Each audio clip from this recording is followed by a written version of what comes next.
earnings coming in at a beat, 8 cents versus the flat earnings results that were expected. Revenue did miss by a hair, coming in at 1.13 billion versus the 1.4 billion expected.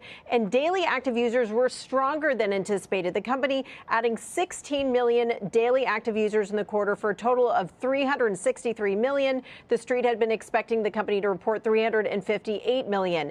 What was driving the greater daily active user growth, whereas revenue was just a hair light of expectations, is that average revenue per user was lower than anticipated at 311 versus the 321 estimated. Now, there is a key stat here that is what is really driving the stock down 12% right now. The company gave some insight into Q4 revenue growth, saying that so far in Q4, they've seen revenue growth of about 9% year over year. But they say that visibility remains incredibly challenging, and this is compounded by the fact that revenue in Q4 is typically disproportionately generated in the back half of the quarter, which further reduces visibility. They said, given all those factors, they're not going to provide formal guidance, and they warned that they believe it is likely that year-over-year revenue growth will decelerate as they move through Q4, due in part to various things, including relying on brand-oriented advertising. And they have set their internal forecast based on the assumption that year-over-year revenue growth in Q4 will be approximately flat,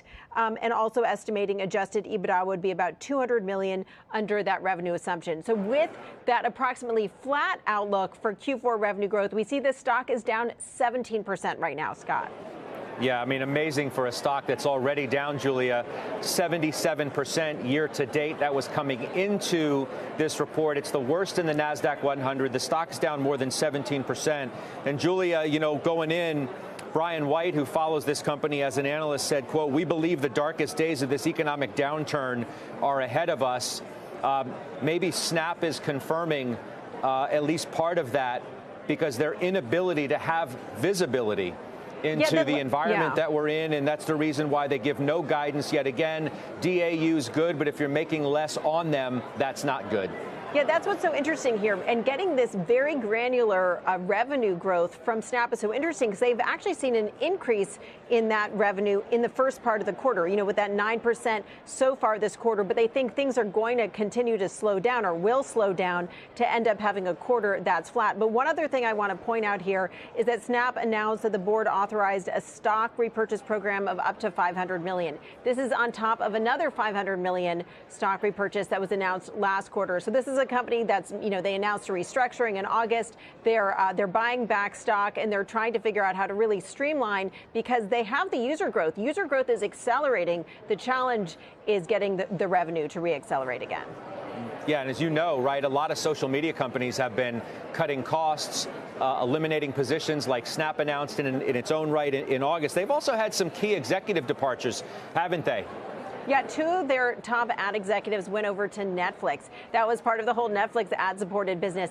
Snap has said that they are streamlining. They did these layoffs that they announced in August, and they're really focused on what really matters, and that includes their advantage with augmented reality ads. This idea that AR ads will bring more of these, especially retail advertisers, onto the platform and help them generate higher ROI. But this is so interesting here, because they have such a negative outlook for the back half of the quarter. That's what's driving that overall flat outlook for Q4. And we have to wonder what this is going to mean for the other players, looking at Meta down over 4%, and Pinterest down over 7%, in light of these results.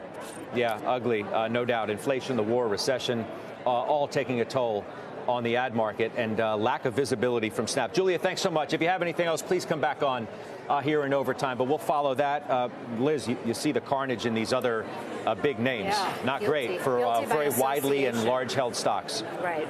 They're guilty by association right now. And look, the other thing is, if you start to see pressure on revenue, I think I've made this point on one of your shows before, this is an odd time where we're seeing revenue growth well above earnings growth, pretty much across the board. And for the full year, we're seeing that. So if you start to see companies underperforming on revenue growth, they're not going to look great compared to the rest of the landscape, and they're going to probably be punished harder than other companies would be. Quickly from you both, but Cameron, you first, the idea of this buyback. Is that something that we're going to continue to see as stocks like this get creamed, that the opportunity is just too good to pass up? And I'm thinking about how that translates into the individual. Yeah, companies don't necessarily have the best track record of buying back their stocks at the most opportune times. $8.50. Yeah. I mean, it's a stunner to see it. Well, but we have to remember this stock was trading at 40 times sales just last year. Now it's at 4 times sales. But what would you pay for sales that are flat? And I think that's the reality here, is that the air has come out of this market from a valuation perspective. Now it's all about earnings, and it really will be about the restructuring and how much cost they can take out, because this top line likely is not going to grow with this macro environment. Real quick, Keith, wrap it up. Yeah, I would say that technology is not leadership. You buy tech because they can outperform on earnings. The earning trends relative to the market are going down. This is a concept hope stock.